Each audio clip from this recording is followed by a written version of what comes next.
I was at a event recently. One of the questions I got was, how can we build as quickly as China? This person was from Canada, but they were kind of applying it to the US and Canada. And they were from, capitalist, orientation. They were not socialist. They, whatever it was. And I said, well, if you want Chinese outcomes, US capitalists would have to submit to much more shaping by the state. Right. And so, if you are ready to kind of like be somewhat disciplined, then yeah, I mean, it's not rocket science. It's almost as if this Chinese political economy was like created for the purpose of the mass production of these green and digital technologies, because it seems like really felicitous to that end goal. And so we can understand why policymakers and even capitalists, I think of the CEO of Ford that like envies the Chinese EV. I think he owns a Chinese EV, right? And so even our capitalists are like envious of this formation.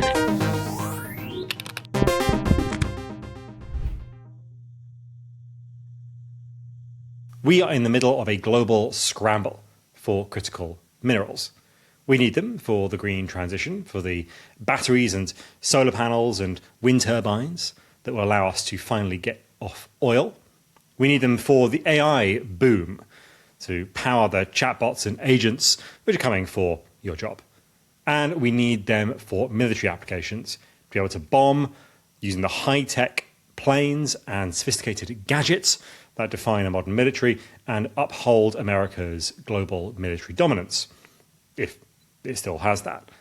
And so there's a large coalition of people, from military planners to people invested in software companies and chip companies like NVIDIA, through to environmentalists who all need mining to accelerate in the next decade or so.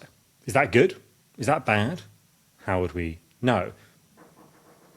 And what are the consequences of that acceleration? Well, my guest this week is the perfect person to ask. Thea Riofrancos is the author of Extraction, the Frontiers of Green Capitalism, and she has spent a decade in the spaces that mining transforms. The giant Chilean salt flats, the mining towns, and on the protest lines fighting back against giant mining companies. We're going to focus on the geopolitics of it all, the China-US conflict, what this means for progressive movements around the world, who often, in Latin America at least, have relied to some extent on the booming commodities markets to finance exactly the social programs that have risen so many out of poverty. This conversation reaches back into the Alfred McCoy conversation, particularly around the coup in Chile. It reaches, of course, into the Elon Musk episode we did with Quinn Slobodian and Ben Tarnoff, where similar dynamics are playing out between BYD and Tesla. And of course, it refers back to the Elon Musk episode that we did with Quinn Slobodian and Ben Tarnoff. Rare earths, military applications, AI boom, it's all the same story.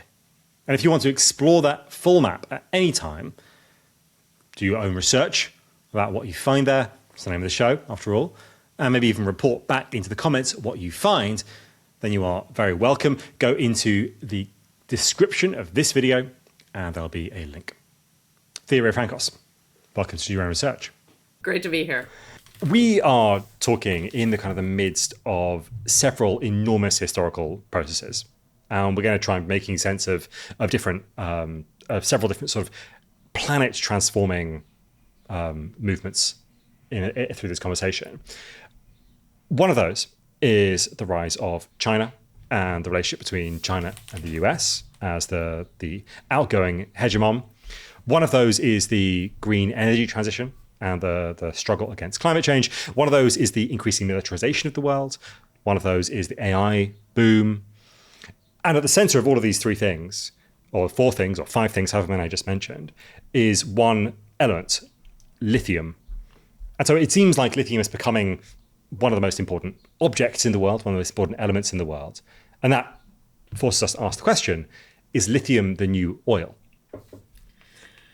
This is like a phrase that I feel like I've seen emblazoned on so many different, headlines alongside, it's the white gold, so, we get all of these analogies and disanalogies that try to, I think, help us make sense of where we are in historical time. They are cliches, but they're grasping for something, which is how do we understand the materiality and the kind of energy substrate and raw material substrate of the emerging world order in relation to what might seem like the outgoing world order, should we be so lucky if fossil capitalism is kind of on its way out. It kind of reminds me of the late stage capitalism. Again, if we should only be so lucky, but we'll see how things unfold over the decades to come. But I think there are some obvious and pedantic things I could say here about why lithium is not oil. Oil is a primary energy source. Of course, it's also an input in petrochemical and a variety of other products. But,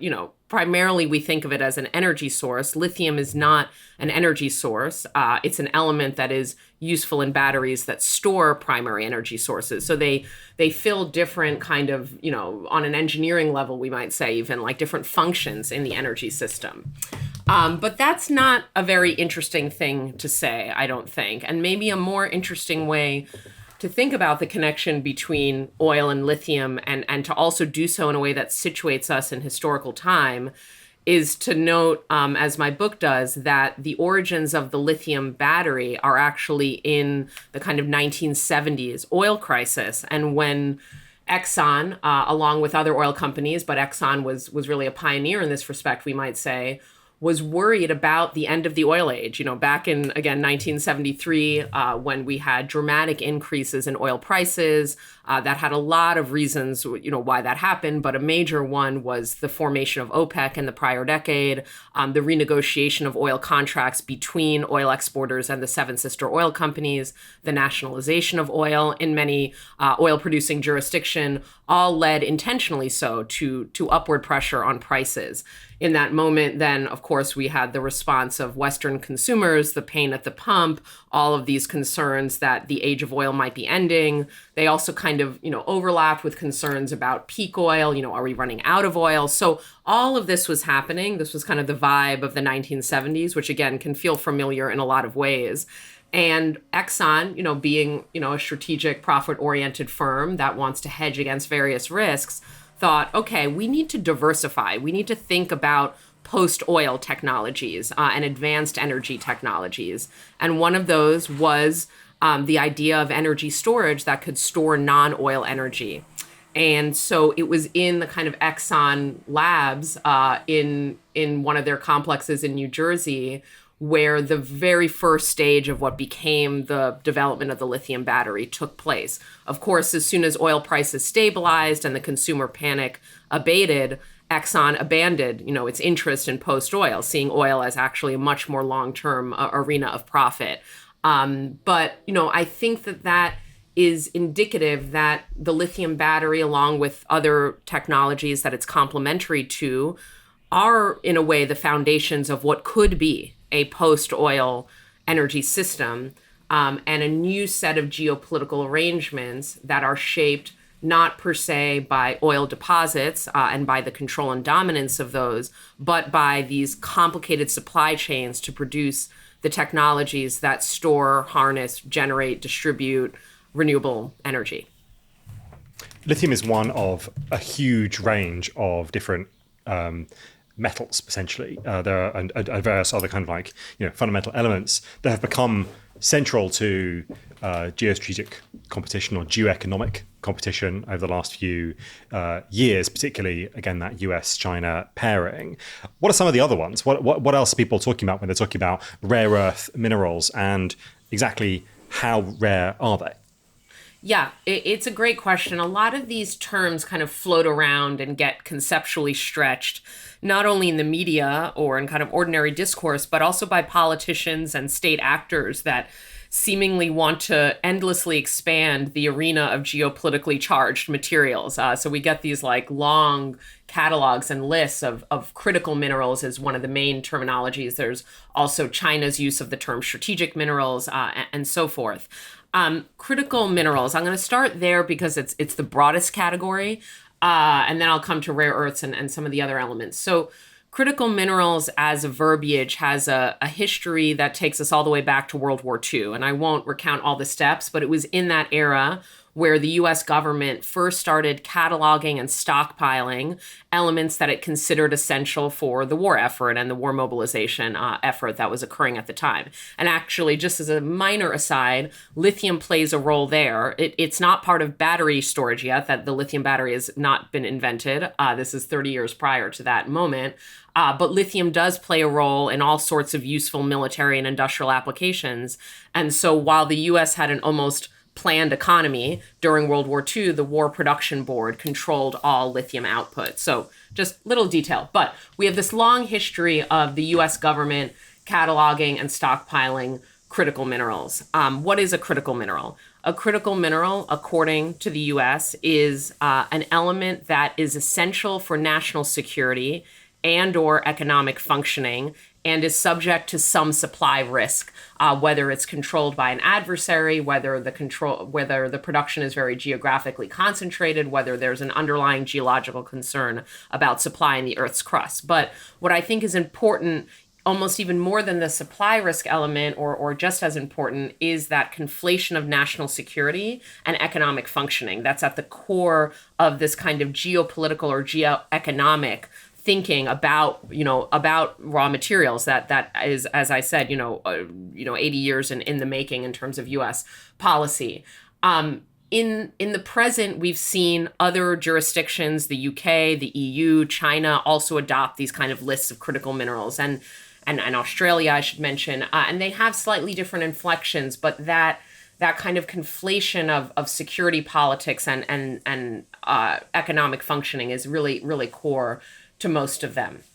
So those are critical minerals. That's an ever-expanding list. Lithium was added to this critical mineral list by Trump, actually, in his first government, which is kind of an interesting fact, given that Trump thinks that electric vehicles are a green use scam, but he is not at all against lithium mining and is actually quite favorable to all of the mining that's involved in the energy transition.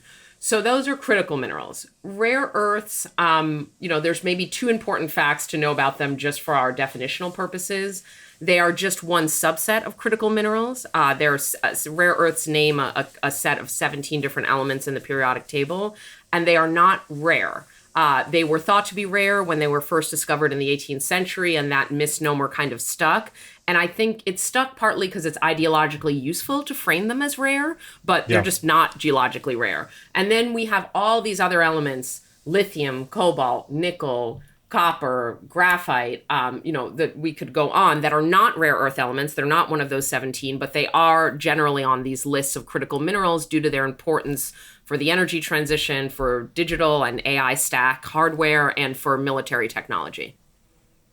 And that inside the transition part there, the energy transition, that includes things like the metals that are needed to make solar panels, the metals that are needed to make wind turbines, and so on, as well as, of course, the batteries that we were talking about earlier. This is one of the things that I find sort of slightly confusing, certainly about the rare earths, right? Yeah. Not that rare. But also about lithium as well. Yeah. Which is that it seems to be, as you could see on the map here, if you're watching the podcast, if you're not, you can see on the map, or you can hear, I can tell you, that there are major lithium mines in Nevada, in the US, in the what's called the lithium triangle, which is between Chile, Bolivia, and Argentina, in South America, in Brazil, in Portugal, in Zimbabwe, loads of them in China, loads of them in Australia, right? And one thing about that collection of countries is that it's just like a bunch of very, very different countries, right? It's not like we can sort of, geopolitically say, oh, these are all countries that are in that sort of, middle range economic development, or they're all countries that are very poor, all countries that are very rich, right? It's just kind of a bunch of different countries. In that sense, why should there be any geopolitical competition about this at all? If they're abundant, if there are actually enough of them to go around, if they're all over the world and we can get them relatively, easily in different ways, maybe not economically easily, but strategically easily, why would they attain such a status of geopolitical importance? It's such an excellent question. And when we could add to your kind of tee up of all the different reasons why maybe lithium shouldn't be on this list, the fact that it's geologically abundant. I mean, there really is no geological scarcity of lithium. There's really no geological scarcity of almost anything. I'll put a little asterisk and say copper. We have a little bit of a concern because we've been mining copper across like multiple industrial revolutions across multiple centuries. So copper is a little questionable over the next maybe century time frame. Will we run out of it or run out of the really good deposits? But really with almost everything else, including very much in oil and gas and coal, there's no peak geological supply in sight. So lithium, 30th most abundant element in the Earth's crust and waters. It even, is in low concentration in the oceans. Like, why is the US government and European governments like so paranoid about their access? Why do they frame it as in shortage or scarce? There's a race, there's a scramble.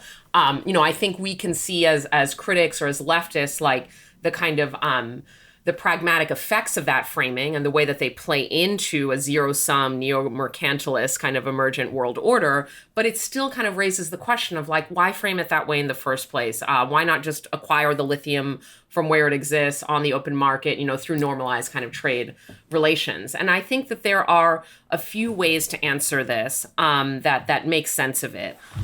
One is that you listed several places where there are lithium deposits, lithium exploration, and in some cases, active lithium mining. And not to sort of be the annoying person that's correcting my host, but in some of those places that you named, there are projects with financing or permitting, but actually the projects haven't produced output yet.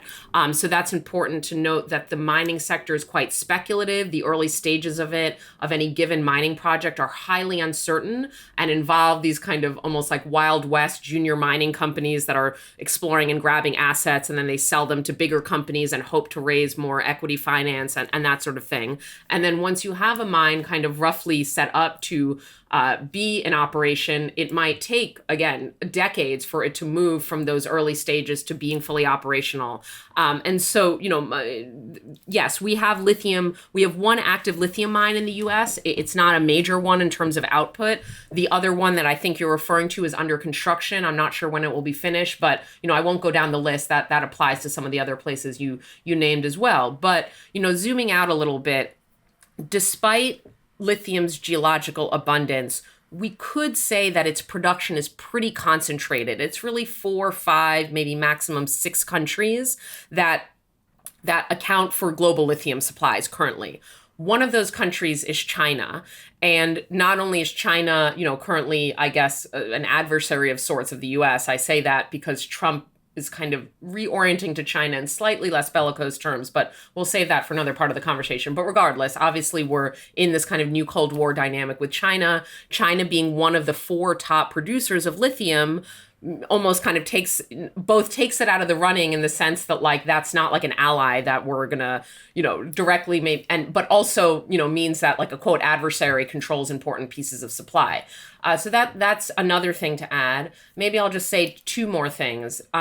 There's the refining and processing element, which is often left out of discourses around onshoring or reshoring mining. We think a lot about the mine, but 1 or 2 stages down is very important. Like if you can't smelt the metal or refine or process the metal into a usable chemical input for downstream technologies, like great, you have a mine, but you still have to export the ore somewhere else to go through those intermediate stages. And the vast majority of lithium and all of these other metal refining processes happen in China.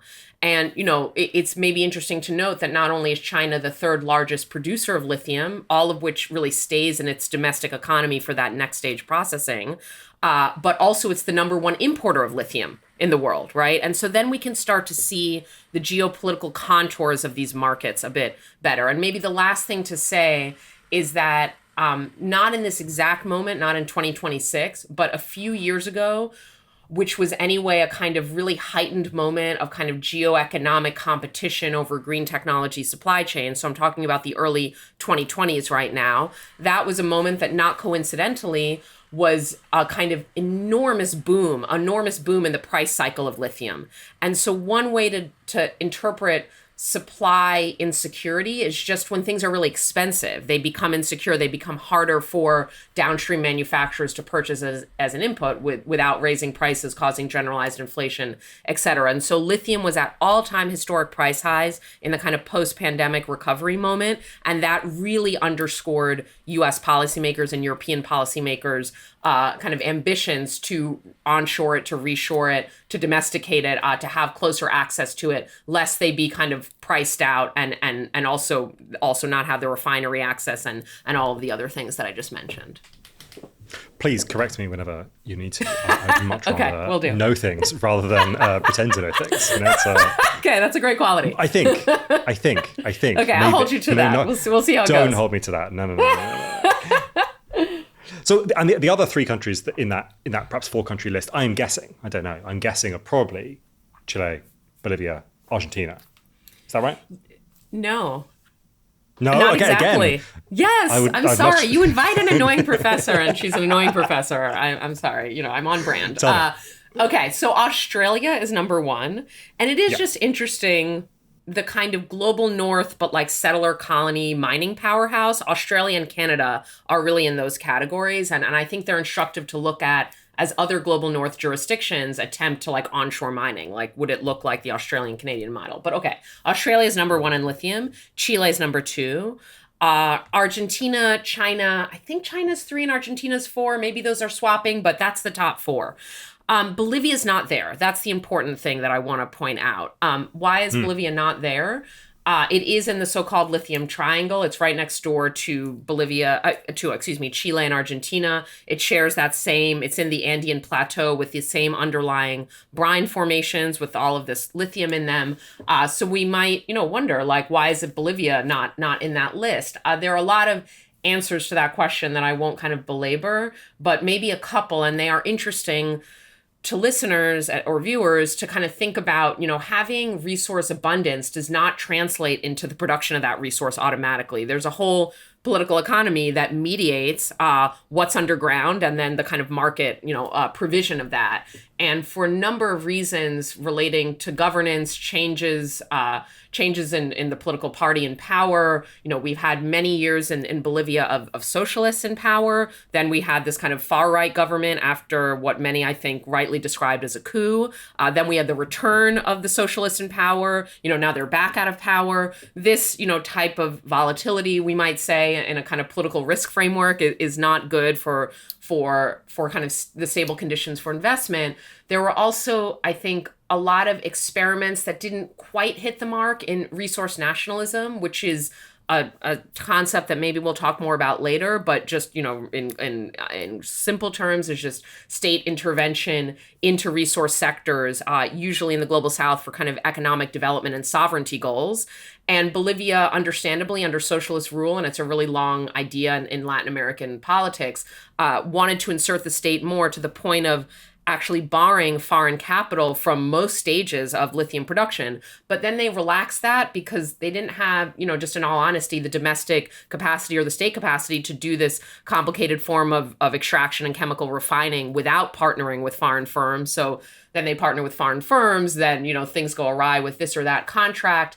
And also the lithium in Bolivia has some additional impurities and characteristics that make it a little bit more expensive or complex to use compared to the neighboring deposits in Chile and Argentina. So that just shows that, the material realities matter, like the exact chemical composition of a brine pool, but also the politics matter, the governance matters, and the kind of conditions of investment are obviously, under a capitalist framework, like quite important. So Bolivia hasn't really, let's say, become a lithium powerhouse despite having tons of lithium. You say in the book, geology is not destiny, which is, I think, a quote from... can't remember. But that's your line, right? Resources. That's my line, but it relates to this idea: resources are not, they become. That is Eric Zimmerman's kind of famous, quote about geological resources becoming economically valuable under certain conditions. Because they have to go through this process of sort of multiple determination or multiple sort of pricing, right? Where you have to work out, is there a price for that on the market that can be feasible? Is there sufficient political control, which is the thing you were saying about the very erratic history of Bolivia's politics? Is there sufficient financing involved? This is really crucial for the shale oil boom in America, right? Where just really low interest rates, the ZERP era, zero interest rate period, allowed for lots of very easy money to flow into the shale boom. Then interest rates went back up again. Oh, that's really bad. And then, of course, there are these mining technology revolutions that also affect that, right? That allow us to go from merely resources, which are things that are technologically feasible to do, to reserves, which are economically viable to do. So kind of they seem like fine distinctions, but they totally change the whole dynamic of how this thing plays out. So the reason why we care about lithium concretely is because it is the fundamental element for undergoing the climate transition, right? The energy transition that will allow us to prevent catastrophic climate change in the world, right? If you're a progressive, that's why you care about it. If you're not a progressive, then it has, sure, military uses in data centers and so on. But if you're progressive, that's the main reason you care about it. At the same time, it has all these other side effects. So let's go into what they are. And in order to do that, I'd like you to take us to the place, or one of the many places you go to in the book, which is the Atacama Salt Flat in Chile. What did you see there? What are the effects of lithium mining on this enormous scale? I think, first of all, it's good to just get situated in the Atacama landscape, just because I think that helps underscore what's at stake. And yeah, thanks for viewers. You can see a really cool kind of a sunset photo of these salt flats. It's interesting. One of the challenges, one of the million challenges in writing this book was describing this landscape and at the kind of scale of just astounding beauty and all these unusual qualities without lapsing into exoticizing travelogue genre or colonial chronicle genre. Because, as I show in the book with some archival materials there, from the kind of 16th century when Spanish colonizers first encountered the Atacama Desert and were just so confused by it as a place, had no reference point to understand the world's oldest desert, the world's driest desert on a high plateau surrounded by these dramatic, extremely high altitude mountains, some of which are volcanic, this salt crust that you walk on and it kind of crunches with your footsteps, that is covered in these, as you can see, on the screen, these surface level salty lagoons that have different colors due to the interaction of algae and sun and wind. The Spaniards didn't know this, but underneath all of that is then where the brine that is host to all of the lithium as well as some other valuable minerals is sitting. And so, not only that, but you're on this landscape that, again, can look in some ways extraterrestrial, yet is also a place where there's life. And there's life at all scales and in all forms of non-human and human. And so when we're on the salt flat, as I was lucky enough to witness myself at a nature preserve that's about 20 kilometers away from the lithium mines, there you can see just these beautiful pastel pink flamingos. These are migratory birds, and as many migratory birds do, they touch down in saline lakes. Saline lakes, by the way, are a very important type of ecosystem in the world. And so those salty lagoons, the flamingos are hanging out, they're eating organisms that live there. If you were to go underground, below the surface of the crust into where those liquid lithium deposits, though, are, those too are habitats, kind of it breaks your brain to think of how could there be life in an underground with no exposure to air or sun, but, through chemosynthesis, these microorganisms live in. So, the lithium mine is also a habitat. Above ground is a habitat. And then if you were to walk all the way to the edge of the salt flat, which would be a tremendously long journey. This is the third largest salt flat in the world. It's enormous. But anyway, if you made it to the edge, you would then reach human communities, and indigenous peoples have populated this desert plateau for, I think, something like 12,000 years. The Spaniards somehow didn't notice that. They framed it as a terra nullius, as a place that's impossible to live in. But, life finds a way, both human and non-human.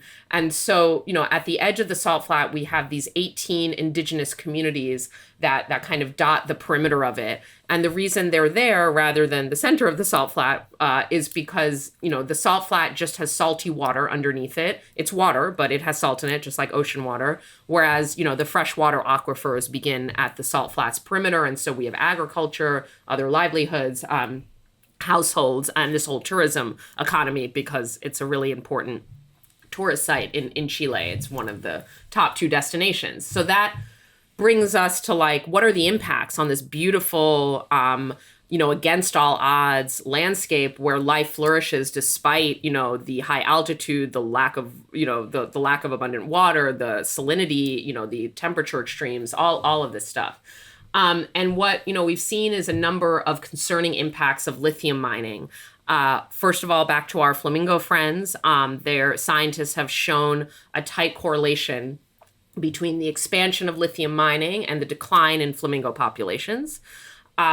We also, might be really concerned about water, which tends to be actually at the crux of a lot of battles over mining around the world, because mining is a very water-hungry sector, and it's also a water-contaminating sector. So it has a double whammy on our precious water supplies that are growing all the more precious due to global warming and drought effects around the world. And so what scientists have shown and what regulators have been concerned about and tried to take action over for years now in Chile is that the sucking out of this liquid lithium brine and the arraying into these evaporation ponds, which you can see on your screen, which is to, just use the free labor of the sun to evaporate the liquid part, in other words, the water, 95% of which is thrown up into the air. And then the rest of the chemical refining happens elsewhere. But this massive removal of brine, which is a form of water, and its evaporation has now proven effects on the freshwater aquifers that start at the perimeter by kind of sucking that fresh water towards the salt flat, mixing it potentially with the saline water, making it harder to access for indigenous communities. All of this is happening, and I want to name this because, environmental impacts of a given industry or activity are never in isolation. There's all these other things happening at the same time, right? So Chile, in addition to being the number 2 lithium producer, is the number 1 copper producer, which is also an essential ingredient for electrification and the digital AI stack and all of that stuff. And so copper, though, has the notorious reputation of being one of the most water-using in mining sectors. So much so that one of the largest desalination plants in the world exists on Chile's coast to provide water to 1 copper mine, right? Just to give us a sense of the scale of water usage. That's because they're running out of local fresh water. And so you've got the copper mining nearby. You also have, as I've already mentioned, global warming, which is making deserts drier. So you have this 3-pronged compounding set of effects on the water system. And we don't need to disambiguate them. I mean, we could, but we can just think as Marxists in terms of overdetermination. Like, all of these have their effects on the landscape, and all of them are raising the stakes of environmental harm and the environmental trade-offs of these supply chains. It sounds like, in some ways, the archetypal construction of something that we talked about with Jason Moore when he came on the podcast, and what he describes as the construction of a new commodity frontier. So the basic loop here is that capitalism exploits a certain collection of frontiers, where cheap nature can be extracted, or the gifts of nature, like you were talking about, the gifts of the sun, but also the gifts of labor by enslaving people, right, is the classic way, or by teaching them that they are women and therefore have to do free labor, free social reproduction. And then, of course, the free bounty of nature that you can just appropriate from people or from nature itself. Right? These are the kind of the dynamics that allow capitalism to lower the price of its material inputs, its food inputs, its energy inputs, its raw materials, and its energy power inputs. And that produces then rising costs. There are objections, people fight back against that, and that produces the dynamics of the need to find a new commodity frontier where these prices can then be lowered again, and then the process of profit maximizing can start again. Do you think that sort of overall framework manages to explain something neat about Chile? Do we need to add more things? Do we need to understand something else particular? How do you see this sort of big abstract framework working in that particular case? I think that the abstract framework captures a lot, but not everything, as any, abstract framework is going to have some kind of remainder that it can't account for. But I want to, I'm really happy with how you frame that question. And I want to say a couple of things about it. First of all, for sure, and in the book I use Jason Moore's, I call them extractive frontiers because I want to emphasize the kind of fraught dilemma that extraction poses to our politics. So I kind of name that in that way. But Jason Moore calls them commodity frontiers, which I also cite and reference in the book. And what he's getting at there, as you nicely describe, but I'll just, say it in my own words for a moment, is that the frontiers of the appropriation of nature, the frontiers where capital and nature meet and capital tries to kind of metabolize nature, subsume it in some way, maybe reorganize nature to make it actually more subsumable into value accumulation, is driven by commodity production. And when Jason says commodities, he means it in the Marxist, but also in the kind of dictionary sense, not in the business press sense, because in the business press sense, okay, lithium's a commodity, oil's a commodity, those are raw materials. But commodities in the Marxist, but also Merriam-Webster, is just, a good produced to be bought and sold that has exchange value, use value, okay. So that definition of a commodity, all commodities require inputs. Most all of those originate in one way or another in the kind of Earth's, capacious bounty. And so the reason to kind of articulate it in that way is to explain very clearly that the frontiers of where society and nature or capital and nature meet are frontiers that are shaped and pushed and contoured by this whole system of production and consumption, and maybe at a really meta abstract level by the endless accumulation of value with like a capital V. And that can account for a lot of why frontiers take the shape and form that they do, exist in the geographies that they do. Of course, we have to add in, as Jason Moore does, like a whole kind of colonial history of the relative cheapening through dispossession and sacrifice of indigenous land, of labor in the then colonies, the then third world, the now global south, of access to energy and other supportive resources for these projects is relatively cheaper due to that history and legacy of colonialism. And so we can kind of see where frontiers move for that reason. We can also see how frontiers are shaped by the, what Schumpeter called like creative destruction, right? Like the endless substitution, innovation, like finding new inputs to do things better. Like lithium excels. We haven't really described, why lithium is important in batteries yet, but it's just, it's a very energy dense element that can store a lot of energy relative to its mass. And so like figuring out that lithium can play a role in energy storage, that basically, that scientific innovation, that amazing turn of the human brain and ingenuity actually opens up new frontiers of capital accumulation, which is how human knowledge is metabolized under capital in order, which we understand. But it's useful to kind of play these things out. I like that you added politics in. And you kind of snuck it in there a little bit, like, okay, maybe there's some contestation over these frontiers, and then that contestation gets assimilated as a new cost or a risk that capitalists have to hedge. And maybe that's another prompt, in addition to these more generic dynamics, to kind of relocate or reshape or redraw the map of commodity frontiers. But I want to kind of underscore that a little bit more and make it more of a protagonist in this story. I think that it kind of can't be overstated how politically mediated extractive frontiers are. And the reason we can't overstate it is because the tendency, including in oftentimes otherwise quite good like social science scholarship and expert commentary, the tendency is to naturalize resource production. Like basically, of course we need this resource, and of course this is the place that has it. The geology is destiny idea, right? But it is not just that capitalism goes where the resources are.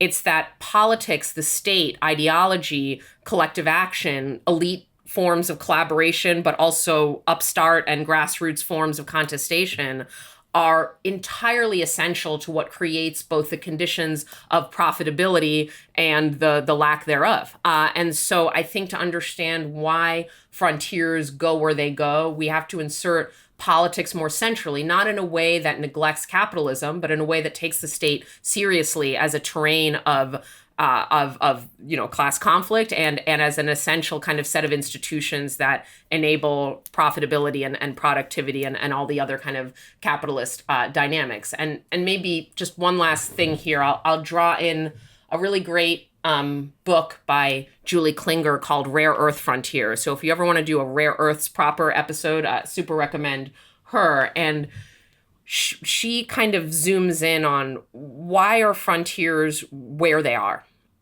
There are two reasons, according to her. Strategy and sacrifice, meaning a commodity frontier or an extractive frontier has some resource that is considered strategic, usually by a combination of capital and the state. So like imperialism is actually a good way to capture that. Imperialism naming that kind of state capital like admixture. And so, from an imperial perspective, we need this resource to secure geostrategic positioning, to, create more accumulation for our national capitalists, like whatever it is. So strategy.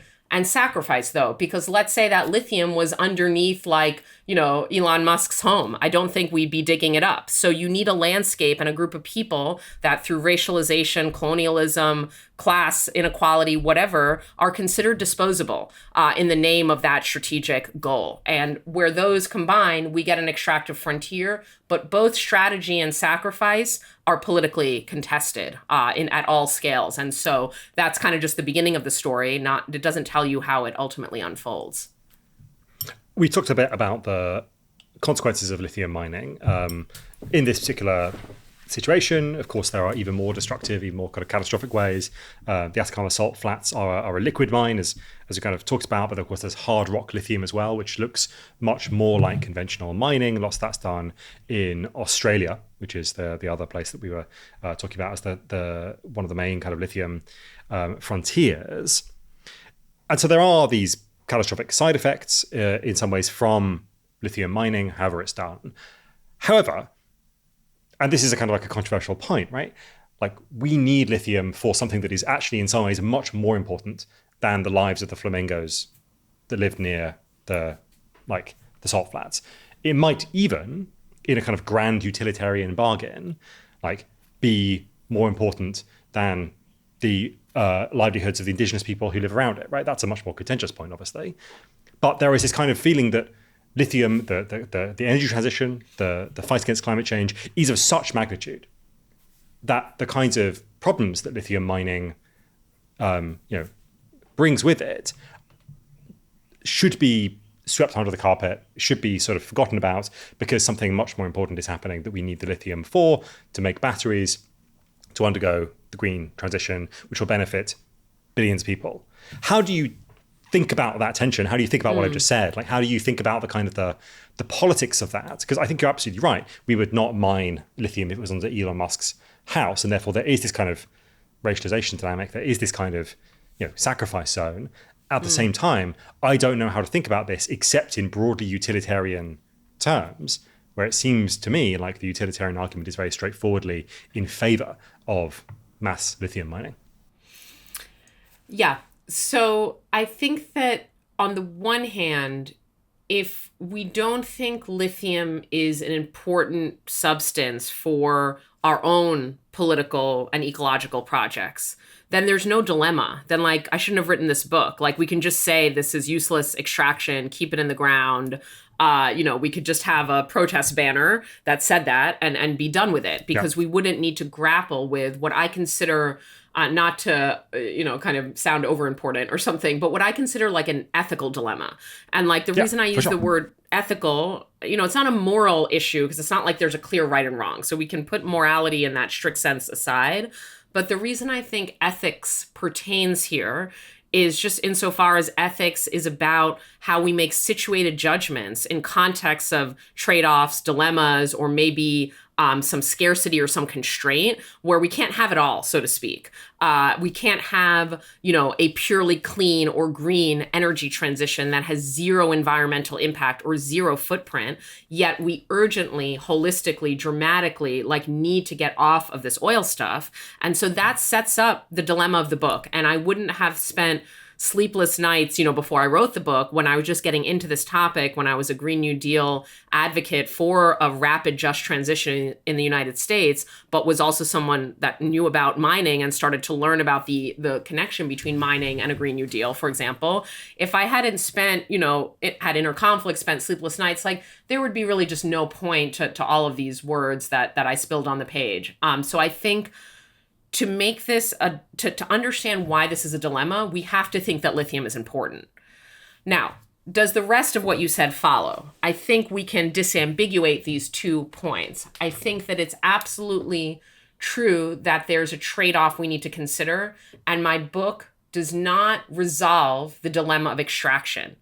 It softens it by introducing ways that we might extract that don't reproduce the worst of the neocolonialism and the worst of the rapacious use of the Earth's resources. But I don't eliminate the tension, and I don't try to. And I think that there just is, whether your desired social system is like neoliberal capitalism or eco-socialism, I think that there just is like a material reality and the economic and environmental effects of that we need to grapple with, and that really can't just be resolved away.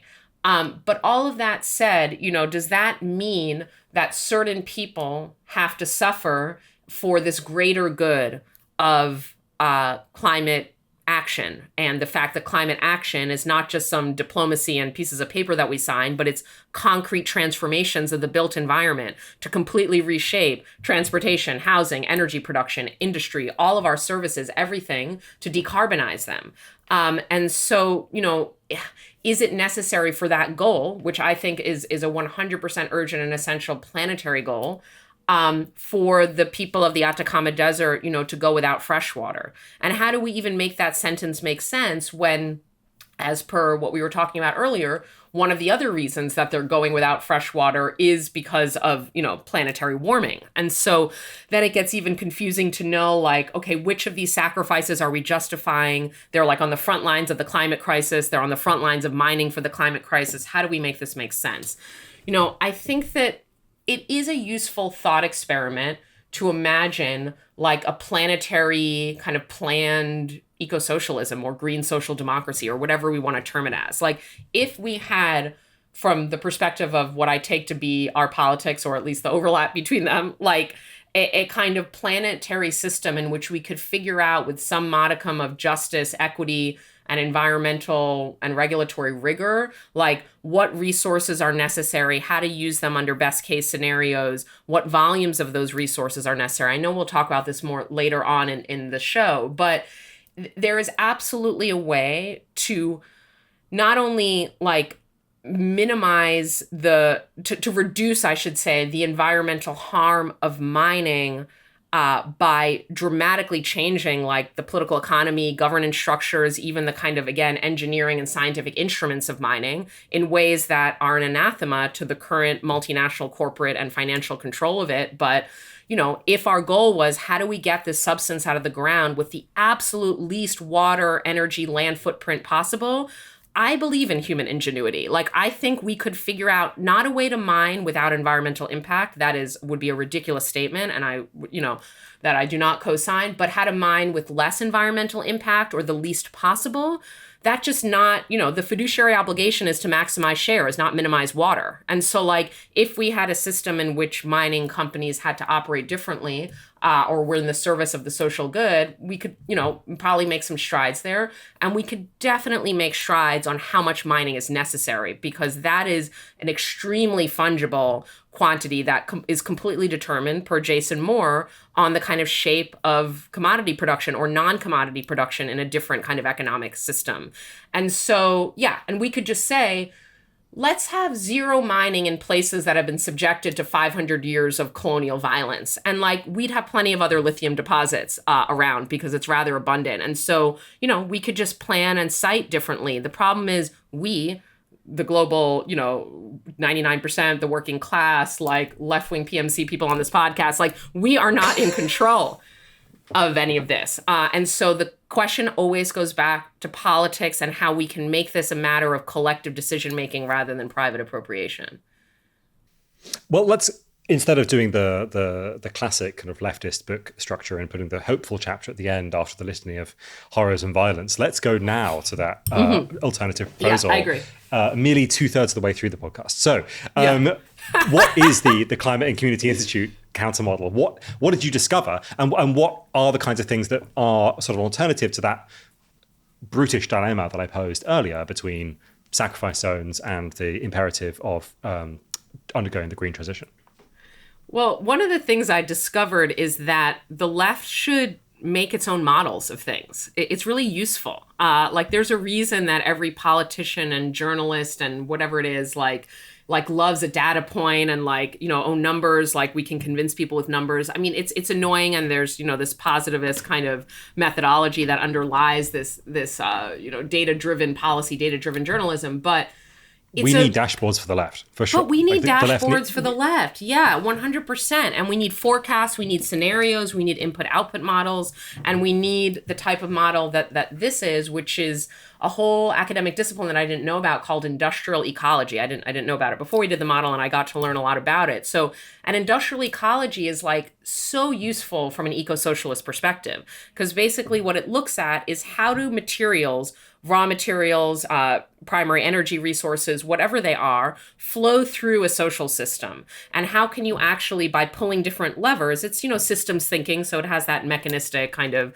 ontology, but how do you kind of push different levers to reduce, reroute, reuse those material flows as they work their way through a system. So it's also a precondition for thinking in a circular way about the economy if we want to kind of recover waste as a new form of economic input and thereby reduce our overall kind of footprint of production and consumption. So in this industrial ecology model, basically we asked a simple question that blew my mind, had never been asked before. I spent years looking in Google Scholar or whatever it was, has anyone asked if there's a way to get to our valid goal of zero emissions transportation being the number one source of US carbon emissions, the number two source, I believe, globally at the global scale.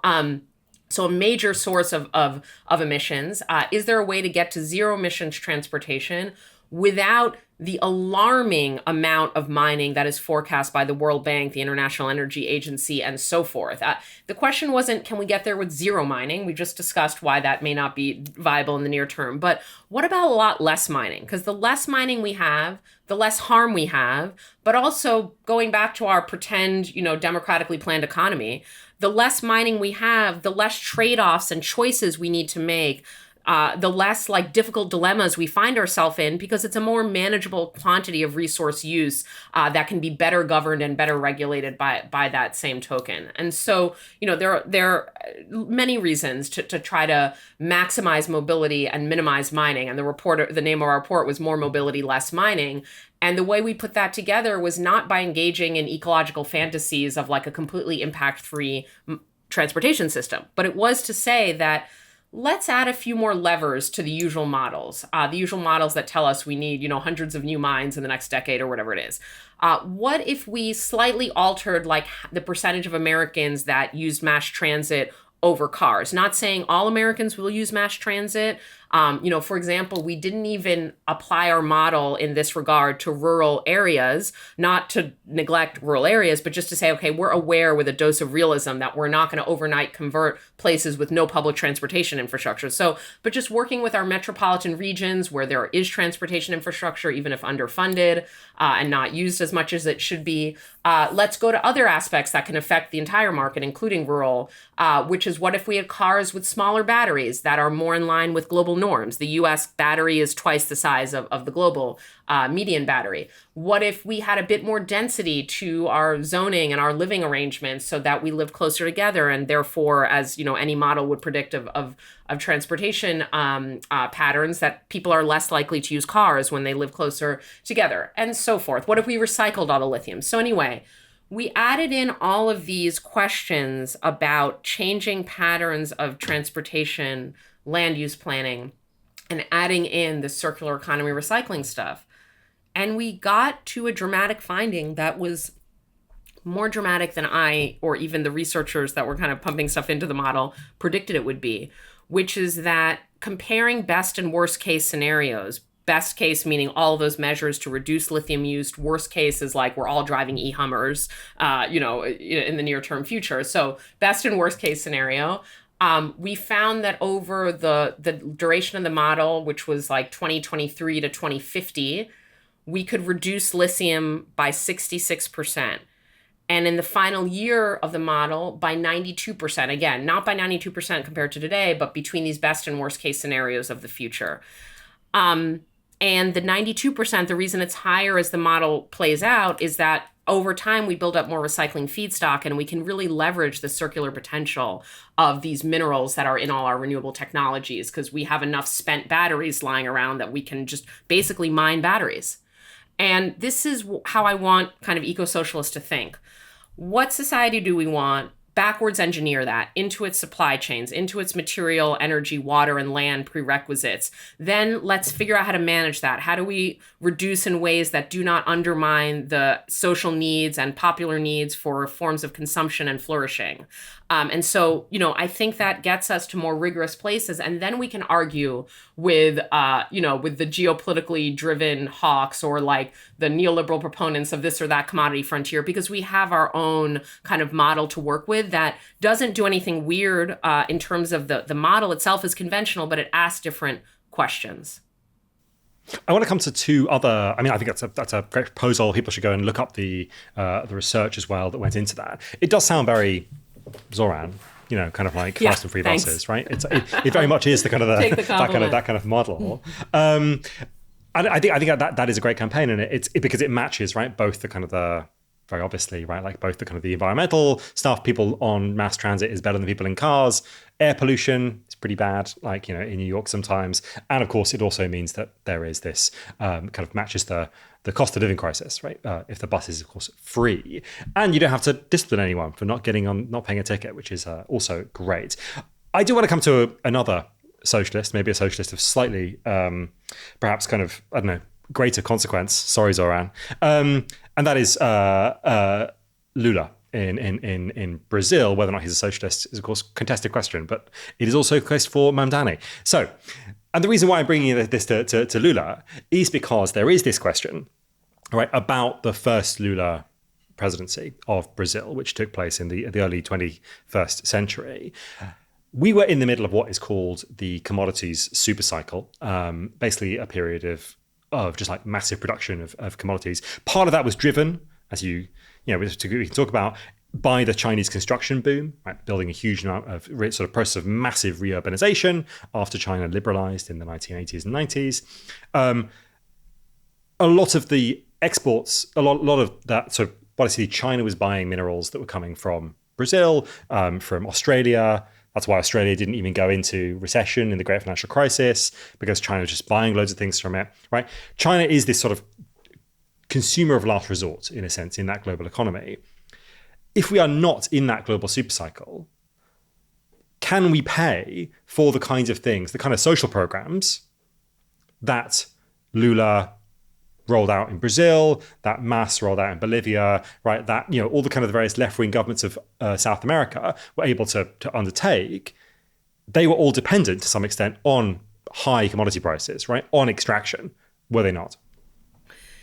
Yes, with the caveat that we're going to bring politics back into a kind of just framing that rests on economic fundamentals, because, I don't have the regression analysis in front of me and we could break this down, mathematically, but some portion of the kind of growth cycle and the way that created job opportunities, but also government income in South America, for example, on the backs of this commodity super cycle.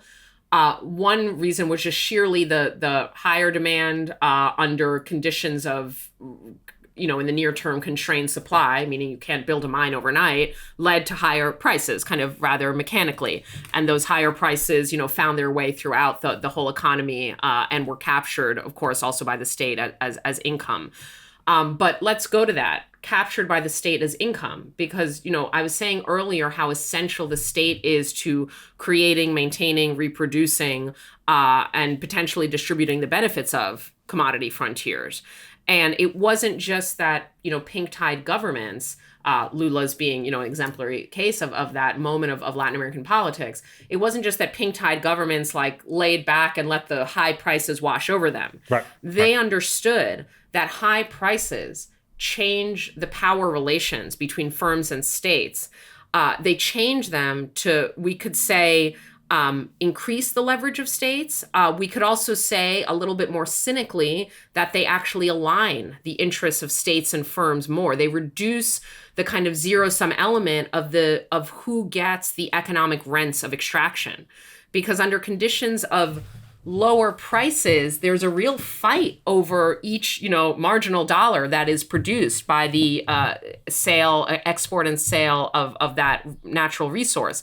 But if you have many more dollars floating around because the prices are just so high and there's so much money moving around in the system, there is a way in which states can say, like, let's revisit the way that we're cutting this pie up. And they can do so while corporations profit more than ever because there are still windfall profits happening, right? And so, not to say that companies don't want every last dollar, but it is easier to do that negotiation between states and firms over contract models, over royalties, over taxation and other fees when there's more money to go around. Everyone just can be kind of happy. It's a bit more of a win-win situation, which is why, kind of cynical or left-wing critics of the pink tide, like, think about the fact that there was not a structural transformation to those economies. Like, we just really entrenched this extractive mode of development, in large part because the state and through their policies, society could kind of benefit, temporarily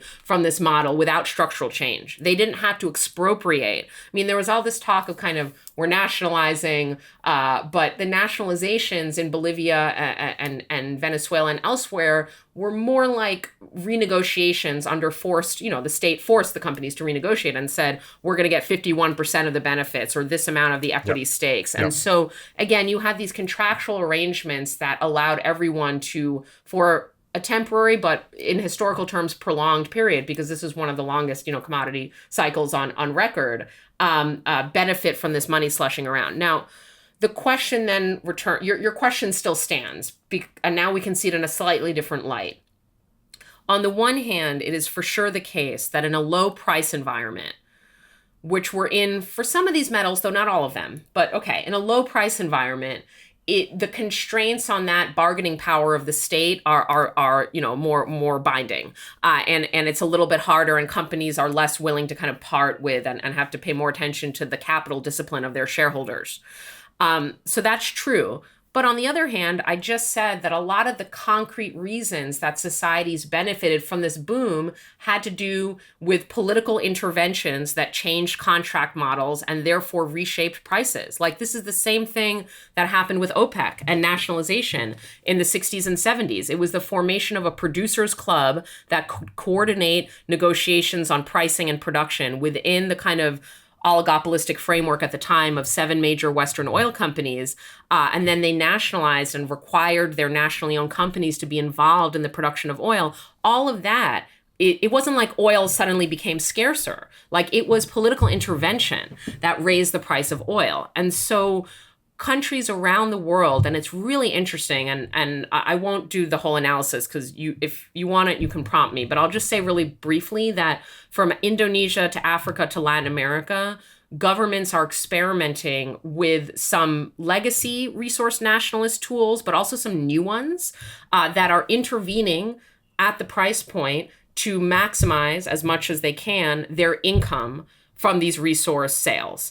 The deeper question from a maybe Marxist or dependency theory perspective is whether maximizing income from resource extraction is development or is sovereignty or does get to, what global South societies need and deserve in terms of their kind of standing and position in the global economy.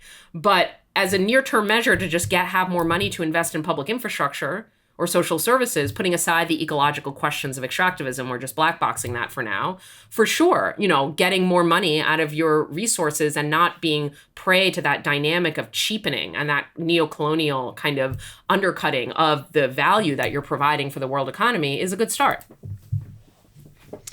The other country that has managed to assert its interests in this is, of course, China. the other country that is, increasingly the most sort of dominant country in the world. By, certainly after this new Iran deal, if that is indeed ratified, it seems like America's position in the world will be quite severely diminished, no longer the kind of military power that it once was, and yet still has a great deal of power in exactly this terrain, in the kind of critical minerals, in the rare earths, in the kind of the global material flows. I do want to come to the question of how did China become so powerful in this? We talked about a little bit about the commodity supercycle and its role in financing this enormous boom in the demand for these minerals that went into that supercycle.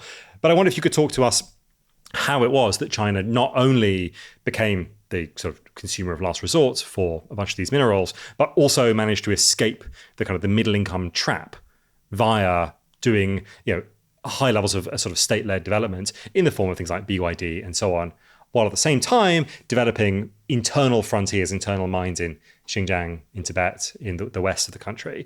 And how does that lead us to sort of today and the almost kind of showdown that we're seeing between China and Trump, or at least were until the Chinese seemingly kind of got the better of him?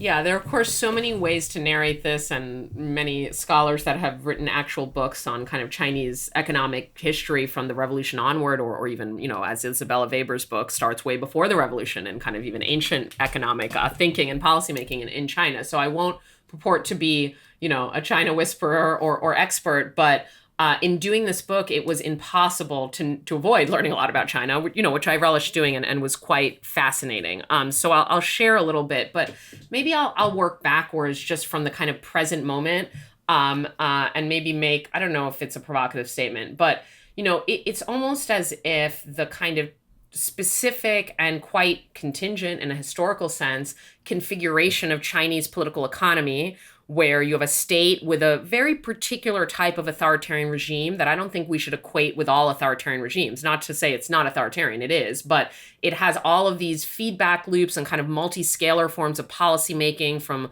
localities and provinces to the CCP. It has, of course, power battles within the CCP. There's a lot of complexity. There's responsiveness to certain forms of public unrest over the years that have resulted in major policy changes. So, we have it's complicated authoritarianism, we might say. That's one thing. Then we have the kind of economic apparatus of state planning, coordination, public investment, capital control that puts the state to some degree, the central state, but as well as provincial level governments, to some degree in like a driver's seat position in a way that Western governments are not. But then on the third hand, we have, probably some of the most competitive capitalist, like animal spirit kind of dynamics to the point where they're producing, what I think is called like involution, like the prices are just collapsing of all of these really essential, amazing technological goods like solar panels or lithium batteries. The margins are just so slim because of the competitive frenzy that this kind of multi-scalar mix of planning and development banks and capital control, all of that stuff, and happening at multiple levels, and these alliances between car companies and all this complexity has created this rush to produce more, to produce it with the most kind of material efficiency possible, which is, I think, interesting from an ecological perspective, to kind of make your production so efficient to vis-a-vis competitors, but that can have the result of even creating things that require fewer mineral inputs per unit, even though the total scale and volume of material usage is huge given the scale of production. But anyway, so it just creates something that seems to kind of completely undermine our Cold War assumptions about states and markets, which is that, markets have these competitive dynamics and innovation dynamics that, if you have too much state intervention in the economy, you will crowd out that, those animal spirits or the, private entrepreneurial capacities. That creative destruction, as I already referred to, can only happen if capitalists are kind of unleashed to do their thing. No, it actually turns out that capital maybe is more unleashed with certain forms of state involvement and coordination and parameter setting and goal setting, that actually having a goal like clarifies the race in a way. And and that maybe I would never say we have anything like laissez-faire capitalism in the US or that that's really ever existed. I think the state has always been essential to capital accumulation. But of course, the state can play like a much more minor role in actually allocating and deciding where investment goes. And so, it's almost as if this Chinese political economy was like created for the purpose of the mass production of these green and digital technologies, because it seems like really felicitous to that end goal. And so we can understand why policymakers and even capitalists, I think of the CEO of Ford that like envies the Chinese EV. I think he owns a Chinese EV, right? And so even our capitalists are like envious of this formation. And it's interesting. I was at a event recently, a sort of elite, like kind of closed door type of thing. I don't do super often, but it is interesting to do them sometimes, talking about my book and, being my political self with these types of people around. And one of the questions I got was, how can we build as quickly as China? This person was from Canada, but they were kind of applying it to the US and Canada. And they were from, capitalist, orientation. They were not socialist, they, whatever it was. And I said, well, if you want Chinese outcomes, US capitalists would have to submit to much more shaping by the state. Right. And so, if you are ready to kind of like be somewhat disciplined, then yeah, I mean, it's not rocket science. I mean, not that we can recapitulate Chinese historical development anywhere on earth, but some of the tools are available for the taking. But the question is that balance of class forces and political power, of course. So that's the kind of end result of China. Now, I'm not going to walk us back through how all of that happened, but maybe I'll just say a couple of things about why electric vehicles became so important to industrial strategy, with the result that China now has about 85% of lithium battery manufacturing capacity. And, I've already said is the top importer of lithium, a major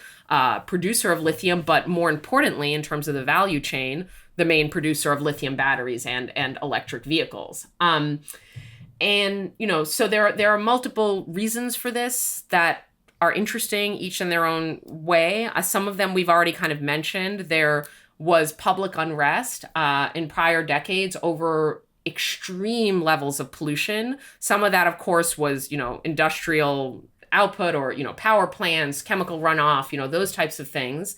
But also it was the fact that there was growing car usage in China as, they started to climb towards being a middle income country. They also had a lot of party elites with economic connections and disposable income. And that resulted in a lot of cars being imported into China, which ballooned their trade deficit and became a matter of concern. So, on the one hand, we have pollution from the cars, and that's creating these kind of civil society rumblings that the Chinese state, which prizes stability, is worried about.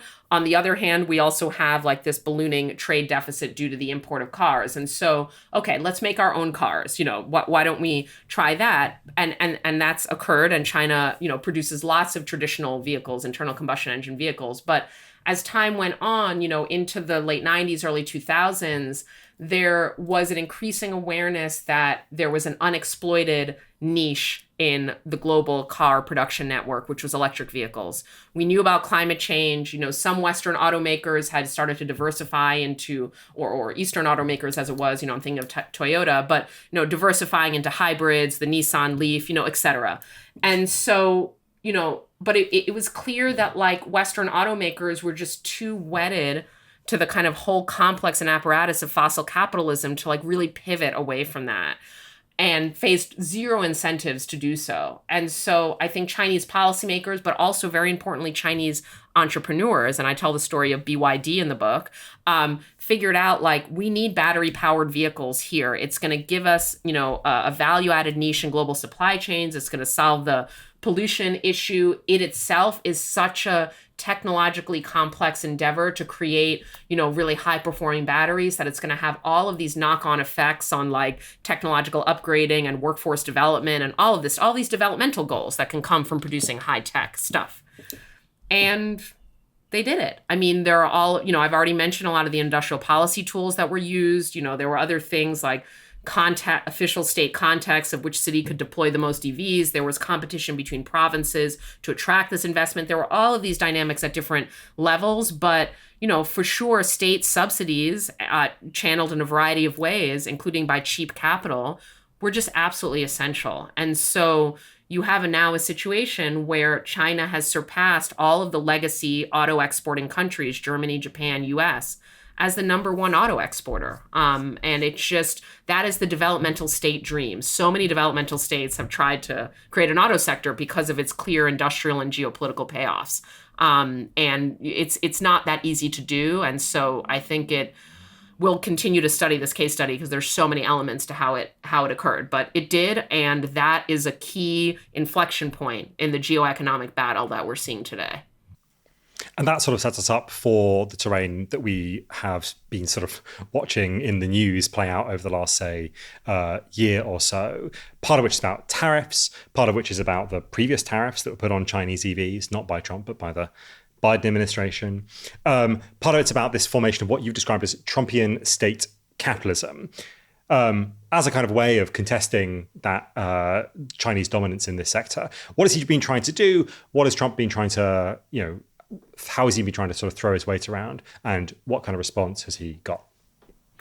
Yeah, so we're kind of in our third presidential administration now where there's a kind of explicit experimentation with economic policies that depart from the neoliberal playbook. I'm not going to proclaim neoliberalism as dead.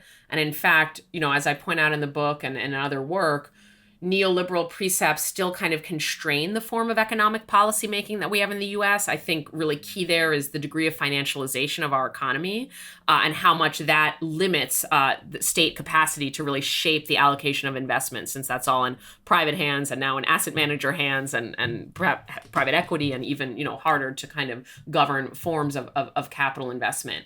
And so, the hands are tied by neoliberal kind of legacy, we might say. And yet, even within that context, we see serious departures from, economic orthodoxy, we might say. This started under the first Trump government, where trade was the primary arena of this. And we had the escalating trade wars, over solar panels at the time. But also, as I already mentioned, lithium got added to that critical minerals list. A really important lithium project that's now under construction was fast-tracked through regulatory review. So that's kind of our underpinnings kind of moment.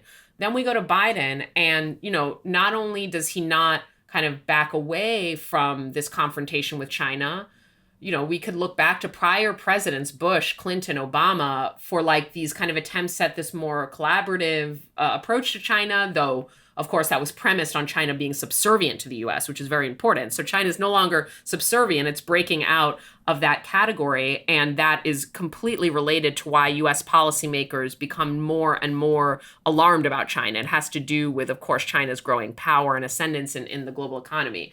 And so Biden comes into office. We have all this polarization in the US, but on foreign policy, on these matters of geopolitics and geoeconomics, we have just really strong continuity. So Biden not only continues in the path that Trump has laid out for him, he dramatically escalates it, slapping 100% tariffs on Chinese EVs, slapping huge tariffs on Chinese critical minerals and batteries, reinforcing these limits on the Chinese use of US semiconductor technology, and then, of course, all of the legislative efforts, the CHIPS Act, the IRA, et cetera, that basically open the floodgates of U.S. Kind of fiscal firepower with tax credits, subsidies, loans, all sorts of things to create supply chains where they don't exist. In with the chips, it's more about semiconductor stuff, but with the IRA, it's about these clean energy technologies. So a whole what my colleague Tim Sahe has called bottomless mimosas, meaning these like endlessly usable tax credits that are uncapped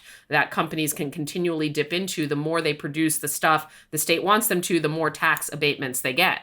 But that's, just like a sort of like little like asterisk there, like a tax credit. It's a really weak form of industrial policy. And it's like the same thing that kind of neoliberalism did to encourage companies to do things. It's like, let's give them a tax break, right? And so we already see that there are limits to the kind of toolkit of economic policy in the US. And then the other main tools that are used are consumer rebates, which again, we just have such a level of consumption in the US that reshaping what consumers do is a way to kind of reshape what production is. I'm just we have this enormous consumer market, but we also have what economists call a very K-shaped consumer market, meaning it's highly unequal. And these rebates for EVs, for heat pumps, for solar panels on your roof were really captured by wealthy households, because those are the ones that can invest in new physical assets during an otherwise cost of living crisis. So anyway, this is what the US kind of offered in terms of industrial policy up until this current Trump government. Trade wars, tariffs, tax credits, regulatory fast tracking of strategic projects, consumer rebates, and loans for companies. Trump, the first trillionaire, right, Elon Musk, a lot of the early profits of Tesla were bought out of this called the Zero Emission Vehicle Scheme in California, which is kind of a credit system for making zero emission vehicles. None of the other car companies made them. Tesla said it would make them, and therefore was able to accumulate these credits, and that's how basically the Tesla system, the Musk verse, all got started. Apart from the 100%. PayPal before that, and lots of other state government loans into the Obama era, and also government contracts, including of course, for SpaceX, et cetera. I mean, everyone will read Muskism, the great new book by Ben Tarnoff and Quinn Slobodian, to kind of see how much he's a creature of state capitalism. And go back and listen to that episode. Oh yes, of course. Sorry, not enough people listen to that episode. It was a very good episode, and I refer to it all the time. Yes, and it's listen to the episode, read the book. It's really excellent. Yes. Okay. And read the book. And read the book. Yeah, I have to say that as an author. Okay. Looking out for, the commodity frontier that I'm most concerned with. Book sales. No, kidding. Okay. So back to where we were. So I just kind of led us through Trump 1, Biden, this kind of escalating both confrontation with China and expanding corporate friendly industrial policy playbook. But in Trump 2, things take an interesting turn on a couple of fronts. One, which we don't need to get into that much, I don't think, but I'll just note it, which is that some analysts observe a kind of slight de-escalation of the economic tensions with China. But one way to, I think about that or explain it is in this kind of spheres of influence idea that Trump is a big fan of, that, we're in the West, this kind of Don Monroe doctrine thing, we're going to control the Western Hemisphere. Plus, I guess, the Gulf, though now we're exiting that, we'll see. But okay, we're going to kind of control our spheres of influence. You can do things about your spheres of influence, not as much pressure on Taiwan or human rights within China, not as much pressure as previous Democratic presidents would have put on China to do reforms within China or within its sphere. Kind of, we'll let you do your thing as a superpower over there. We'll do our thing. And then that kind of maps onto energy systems. We'll double down on fossil fuels. You can double down on renewable energy technologies. And we'll, just have this kind of decoupled world at the energy level and the political level. Okay, so that's one way to make sense of this kind of seeming cooling off of tension, but we'll kind of see how things evolve there. But the other and more important, maybe to our immediate purposes right here, change that we've seen with Trump with this whole geoeconomic thing is what we call, Ilyas Alami and I, this more concerted use of state capitalism. So when you think about state capitalism, it's a really old term, over 100 years old term that kind of originates in socialist debates in Germany and elsewhere about the state's involvement in World War I and how, the state mobilizing capitalists and kind of how the state and capitalists can combine in these interesting ways. So there's a long lineage of that terminology. But when we talk about it today, we're looking at states intervening at the ownership and kind of level of ownership and capital allocation into capitalist production to reshape it according to their geostrategic ends, but in ways that don't, eliminate the role of the private sector at all, but kind of weaponize the private sector, just like we think about weaponizing interdependence, kind of, insert geopolitical priorities into capitalist investment.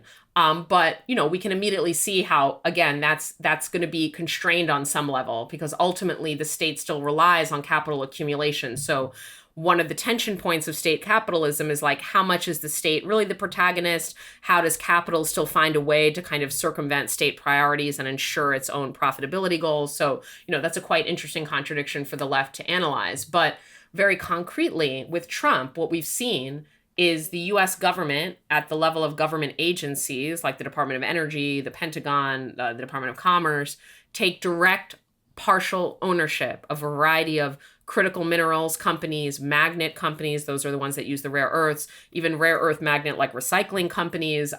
So all across the supply chain, refining companies, to take like ownership stakes in those. And in addition to the ownership stakes, use every type of public financing that the US has, every public credit agency, including agencies that used to only do like external financing to help, foreign direct investment abroad, like being used domestically, and vice versa, like this whole blurring of the domestic and the global to kind of expand the ambit of onshoring and friendshoring and direct access to securitized supply chains. And that intervention into the ownership of firms through the taking of 10, 15, et cetera, % equity positions is unparalleled in this framework in the US. There are prior moments of corporate bailouts that involved equity stakes, but they were in moments of crisis. This is not a crisis moment. It's a growth moment. It's a developmental state moment. It's a moment of using kind of public money to juice the kind of juice the gears of private accumulation to geostrategic ends. And that is a new level of state intervention that we don't have a ton of historical precedent for in the US, at least.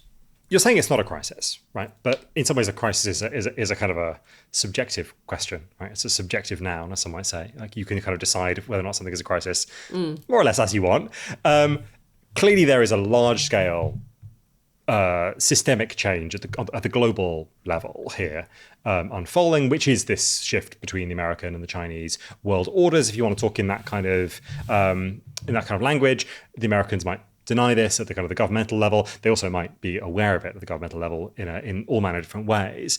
But there is, in the immediate kind of short-term thing, a crisis of the control of critical minerals. And this is the kind of piece I want to end on, is this kind of militaristic aspect of it. Because it is not just that these energy, these rare earth minerals are useful for the energy and green transition, which of course they are. They're also useful for the kinds of things that have been destroyed, wasted, blown up, right, in the Iran war. If America wants to be able to fight wars, it will need rare earth minerals. And this is how we sort of have this kind of very strange moment that you mentioned in the first Trump administration, where he declares lithium to be a critical mineral. And you think, well, this is the kind of thing that the left might do, right? But at the same time, it has this, because there are these interlocking, but not quite overlapping, but definitely not the same interests of the state, capital, and progressive movements, right? We have some interests in common, but never quite kind of like systematically the same. And so I wonder if there isn't just do you think that the US state, my question is therefore, how do you understand the kind of those interlocking patterns and how they will develop into the future? There is a kind of resource war pessimism that people sometimes have. I wrote a book about in which they're called The Rise of Ecofascism, available for all now good bookstores, where there are two kind of big, kind of possibilities for the future. One is about doubling down on fossil fuels. The other one is about critical minerals, struggles, and the resource wars that might come out of that. All that is to say, where are we going in the future? Yeah. So when I was kind of in the final stages of editing this book, Trump was elected, and then, several months before it came out, he was inaugurated, and the kind of early direction of his government became clear. And back to my self-interested as an author that wants to sell books, habitus. Everyone should buy the book. Everyone should buy the book. If I've not made it incredibly indelibly clear on your mind. It's a good read.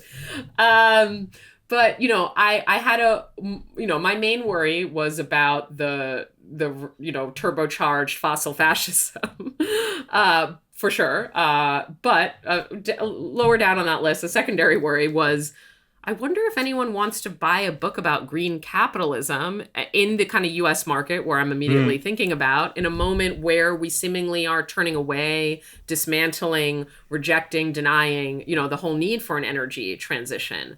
And that says nothing about the broader world, which I think there's not only still but renewed, as the stuff on some of the stuff on the little storyboard says here, right? We are in a moment actually of quite avid interest in energy transition for perhaps purely geopolitical as well as affordability and reliability concerns. But anyway, that had not occurred yet. We were still in this moment of Trump being elected.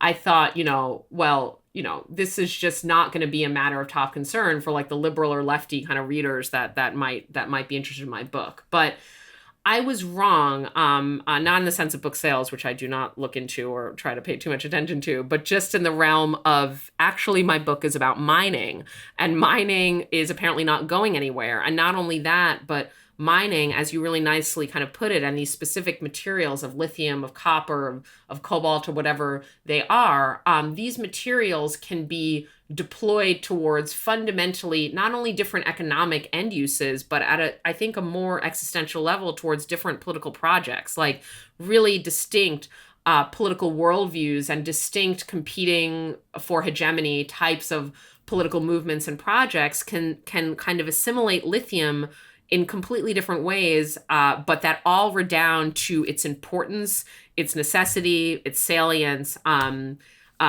it's, maybe even some essential quality for the time being until we substitute it with something else. And so, what I've seen from Trump 1 to Biden to Trump 2, just to keep it in the US for a moment, is this like kind of endlessly malleable set of goals towards which lithium is being deployed. But what is unperturbed is, what I've called elsewhere this critical minerals consensus, an elite consensus that spans the public and private sector. In the US, spans the Republican and Democratic Party. At a global scale, spans the kind of Atlantic Ocean, meaning spans the US and Europe, despite oftentimes major differences in policy frameworks across those jurisdictions. Like, everyone agrees that, from big tech to climate wonks to domestic manufacturers to mining companies, and everyone in between, that lithium is important. And that lithium is one of a bevy of critical minerals that need to come out of the ground for some goal to be achieved. And, I think that fact we should really think about that, because what does it mean that no matter who's in power and what their goals are, these minerals are important? Like, that tells us that, on the one hand, we need to take the materiality of production, of capitalist production under current economic circumstances seriously. We need to understand what these materials are and under what conditions they become geopolitically salient. But the second thing we need to understand is that there are fundamentally different ways to use these materials we've already discussed this. Like, the volumes that are needed are like completely malleable depending on what our models of production and consumption are.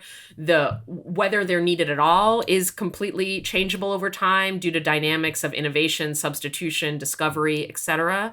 And what types of societies these physical material building blocks build are completely different. Like, a society of AI tech oligarchy needs a lot of lithium, as does a society of militarized statecraft, as does a society of eco-socialism. Maybe it needs less lithium because we're going to reduce and, manage that demand as much as possible, but surely some lithium is needed, as we've already discussed. And so, we can't, raw materials are not dispositive of social forms. We need to decide what social form we want, what materials it requires, and how to contest for the most just governance and ownership structure and environmental regulation over those materials. It is just so thoroughly political, and the ever-changing elite discourses about why this or that material is essential is a clue to the kind of fundamental protagonism of politics in shaping the material foundations of capitalism, and I think the material foundations of post-capitalism as well. Yes, all these different competing parties, states, capital, progressives have different interests, all but in the same resource, right? In energy, for states, it's about energy security. For capital, it's often about profit. For progressives, it's often about justice.